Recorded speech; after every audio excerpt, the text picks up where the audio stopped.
25 current affair आपके सामने हैं। आइए देखते हैं कौन से करंट अफेयर हैं जो आपके एग्ज़ाम के लिए इम्पोर्टेंट हैं। पहला है, 2 नई झीलों को रामसर साइट नामित किया गया है। उनमें से महाराष्ट्र के बुल्ढाना ज़िले में स्थित लोनार झील है और उत्तर प्रदेश के आगरा ज़िले में स्थित सूर सरोवर झील है। इन दोनों को जो है रामसर साइट नामित किया गया है। तो ये 2 तरह से क्वेश्चन पूछा जा सकता है। लोनार झील का संबंध किस प्रदेश से है, ये भी पूछा जा सकता है। सूर सरोवर झील या किथम झील का संबंध उत्तर प्रदेश के किस जिले से है, ये दोनों क्वेश्चन इस तरह से पूछे जा सकते हैं। ब्रिक्स शिखर सम्मेलन जो 12वां है, वो कोविड की वजह से वीडियो कॉन्फ्रेंसिंग के माध्यम से हुआ और यह सम्मेलन इम्पोर्टेंट है कि इसमें इसका अध्यक्ष कौन था। तो राष्ट्रपति व्लादिमीर पुतिन जो कि रूस के राष्ट्रपति हैं, वो इसकी अध्यक्षता किए हैं। इस शिखर सम्मेलन का थीम क्या था? वैश्विक स्थिरता, साझा सुरक्षा और अभिनव विकास। ये 12वें ब्रिक्स शिखर सम्मेलन का थीम था। आगे बढ़ें। थर्ड जो है क्वेश्चन है, 14 दिसंबर 2020 को नीति आयोग ने विजन 2035 भारत में जन स्वास्थ्य निगरानी नाम से एक श्वेत पत्र जारी किया है। तो ये क्वेश्चन आपको ठीक वैसे ही पूछा जा सकता है जैसे एजेंडा पूछा जाता है कि एजेंडा 2030 का संबंध किससे है। ठीक उसी तरह जैसे उसका संबंध सस्टेनेबल डेवलपमेंट यानी सतत विकास लक्ष्यों से है, तो ठीक इसी तरह जो है विजन 2035 भारत में जन स्वास्थ्य निगरानी पूछा जा सकता है कि इसको किसने जो है जारी किया। तो ये नीति आयोग ने जारी किया है। नीति आयोग के अध्यक्ष और उपाध्यक्ष, अध्यक्ष जो है नीति आयोग का जो है प्रधानमंत्री होता है और उपाध्यक्ष इसके जो है आपको एग्ज़ाम में पूछा जाता है, डॉक्टर राजीव कुमार हैं और मुख्य कार्यकारी अधिकारी अमिताभ कांत। यह क्वेश्चन नीति आयोग से संबंधित है जो पूछा जाता है। चौथा, 42वें रामसर स्थल के रूप में किसे नामित किया गया है? तो लद्दाख के तसोकर अर्धभूमि को 42वें रामसर स्थल के रूप में नामित किया गया है। 28 दिसंबर 2020 को प्रधानमंत्री मोदी ने वीडियो कॉन्फ्रेंसिंग के माध्यम से 100वीं किसान रेल को हरी झंडी दी है। ये यहाँ पे मेंशन नहीं किया गया है, लेकिन जो है आपको बता दें कि यह महाराष्ट्र से वेस्ट बंगाल के बीच में 100वीं किसान रेल चलाई जाएगी। और पहली किसान रेल अगर पूछे कि कहाँ चलाई गई थी, वो देवलाली से दानापुर के बीच में चलाई गई थी। छठे की बात करें, 9 जनवरी 2021 को 16वां प्रवासी भारतीय सम्मेलन 2021 को आभासी प्रारूप में आयोजित किया गया। तो एक क्वेश्चन बनता है कि प्रवासी भारतीय दिवस कब मनाया गया? तो 9 जनवरी को मनाया गया। इससे संबंधित क्या है कि प्रवासी भारतीय दिवस खासकर जो है ये विदेश मंत्रालय का प्रमुख कार्यक्रम है और इसमें प्रवासी भारतीयों के मध्य संवाद स्थापित करने का एक अच्छा मंच यह हमें प्रदान करता है। इम्पोर्टेंट इसमें क्या है कि इस बार जो है प्रवासी भारतीय दिवस की थीम क्या थी? आत्मनिर्भर भारत में योगदान, ये इसकी थीम थी। और जो सबसे इम्पोर्टेंट जो क्वेश्चन है प्रवासी भारतीय दिवस से, वह है कि मुख्य अतिथि के तौर पे कौन जो है नामित किया गया था। तो सूरीनाम के राष्ट्रपति चंद्रिका प्रसाद संतोखी को मुख्य अतिथि बनाया गया था। अगले क्वेश्चन की तरफ बढ़ें तो 8वां क्वेश्चन, जनवरी 2021 को चंडीगढ़ से हिसार के लिए देश की पहली एयर टैक्सी। तो यहाँ पे क्वेश्चन बन सकता है कि देश की पहली एयर टैक्सी का प्रारंभ कहाँ से हुआ है? तो वो चंडीगढ़ से हुआ है। हिंद महासागर यानी इंडियन ओशन जो रीजन है कि रक्षा मंत्रियों का सम्मेलन कहाँ पे आयोजित किया और इसकी मेज़बानी किसने की? तो भारत ने इसकी मेज़बानी की है और बेंगलुरु में इसका आयोजन किया गया है। अगला है कि हिमाचल प्रदेश ई कैबिनेट प्रणाली को लागू करने वाला देश का पहला राज्य बन गया है।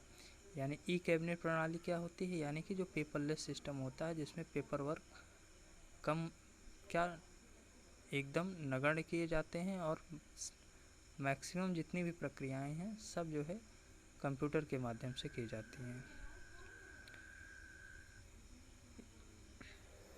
फरवरी 2021 को केंद्र शासित प्रदेश पुदुचेरी में राष्ट्रपति शासन लगाने की राष्ट्रपति रामनाथ कोविंद द्वारा हस्ताक्षरित अधिसूचना जारी की गई। तो आपसे क्वेश्चन पूछा जा सकता है कि किस केंद्र शासित प्रदेश में हाल ही में राष्ट्रपति शासन लागू किया गया। आप जानते हैं कि राष्ट्रपति शासन आर्टिकल 356 के तहत जो है लगाया जाता है।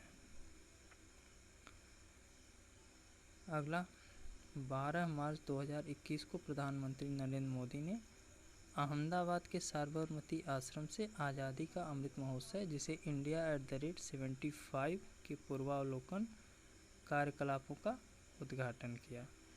तो यहाँ पे पूछा जा सकता है कि आज़ादी का अमृत महोत्सव कहाँ से प्रारंभ किया गया, तो यह अहमदाबाद के साबरमती आश्रम से इसका उद्घाटन किया गया। किसने किया? प्रधानमंत्री मोदी ने किया। और यही अगर उत्तर प्रदेश में पूछा जाए तो यह लखनऊ से इसका प्रारंभ किया गया है मुख्यमंत्री आदित्यनाथ योगी द्वारा।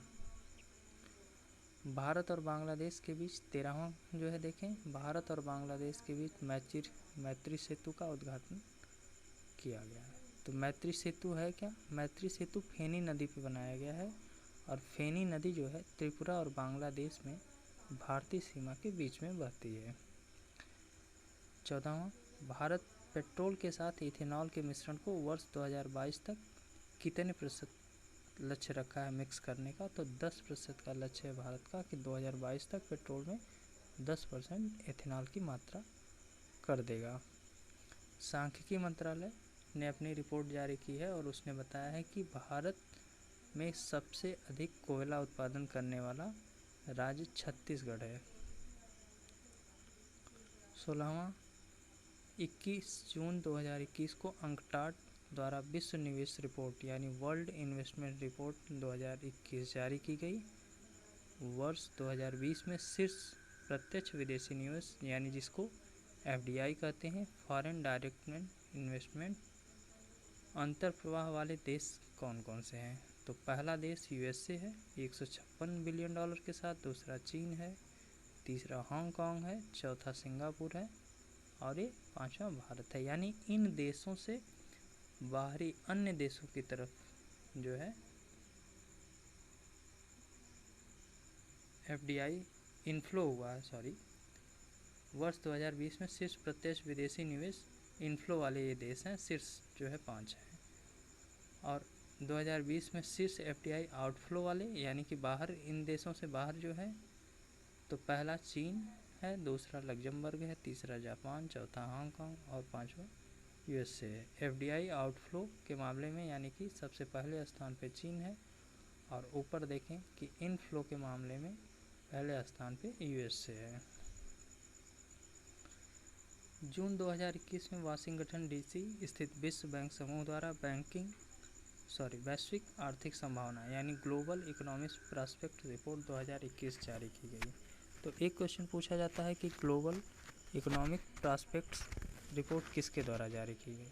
तो ये वर्ल्ड बैंक द्वारा जो है जारी की गई पहला। और इसके अनुसार वैश्विक अर्थव्यवस्था के ग्रोथ रेट क्या थी, विस्तार होने की कितनी जो है उम्मीद है? तो 5.6% का विस्तार होने की उम्मीद है वैश्विक अर्थव्यवस्था में।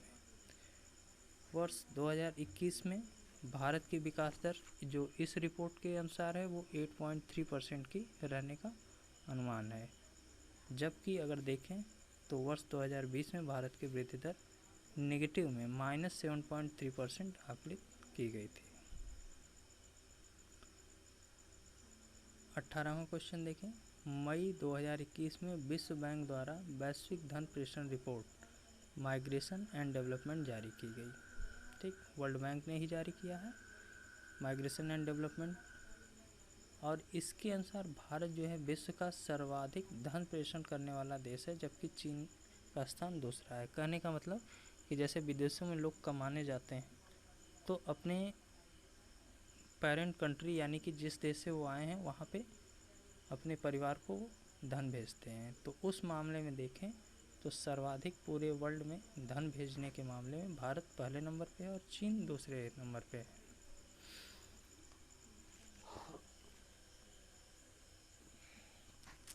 पवन ऊर्जा से संबंधित हाल ही में जारी रिपोर्ट के अनुसार देखें तो भारत जो है चीन, संयुक्त राज्य अमेरिका और जर्मनी के बाद चौथा सबसे अधिक पवन ऊर्जा उत्पादन करने वाला देश बन गया है, यानी 4th नंबर पे। अगर विंड एनर्जी में पूछा जाए कि भारत का स्थान कौन सा है तो चौथा स्थान भारत का है।